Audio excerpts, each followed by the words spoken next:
Hello, this is my Lab 5 presentation on a perfect pendulum by Matthew Landis.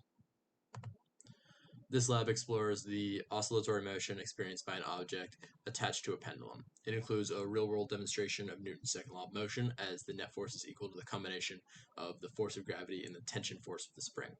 Additionally, we use the momentum principle multiple times in this lab, for example, to update the velocity of the ball. And we use the angle of the string. We update the angle of the string off the vertical axis using the angular position update formula.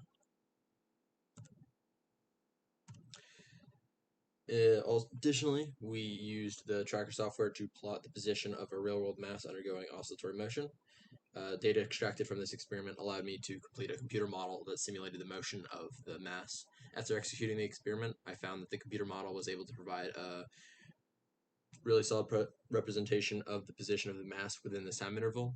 The largest discrepancy came in the form of the change in magnitude of oscillations of the real-world mass, as it decreased over time while the model's magnitude remained constant. The data collection for this lab began with the recording of the oscillating motion of an object. This data was extracted through tracker, and then the values such as the initial position of the mass and the position of the axis of rotation were then solved for. The mass of the object was also measured. The motion data was first tracked from the video, and then this was used to generate a computer model based off the same initial conditions. The position data for the model and video matched up quite nicely. However, as time increased, the magnitude of the position began to diverge. This is at least in part due to the non-conservative forces in the real system, which were not accounted for in the model. So on screen now is my code. As you can see, I took part of the code initially from a previous lab, Lab 4.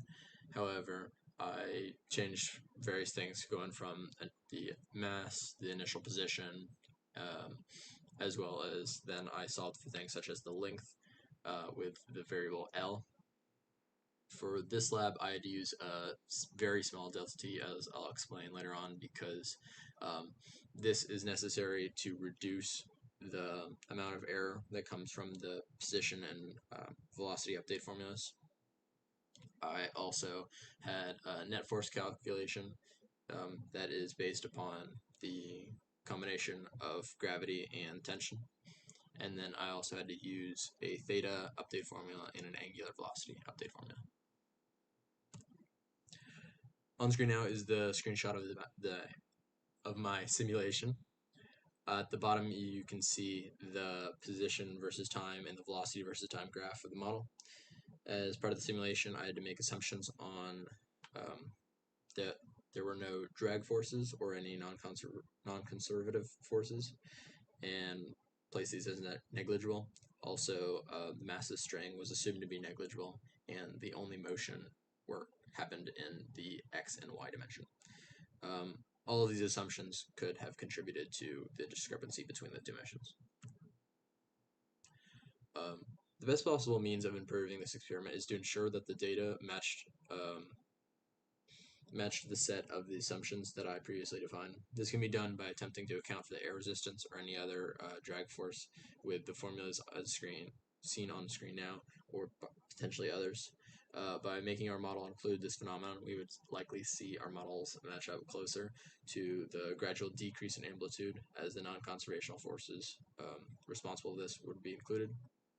Additionally, ensuring that the motion of the mass moves exclusively in the x and y dimension would prevent any discrepancies in our projected movement, as the camera angle for the video only tracks the x and y dimension.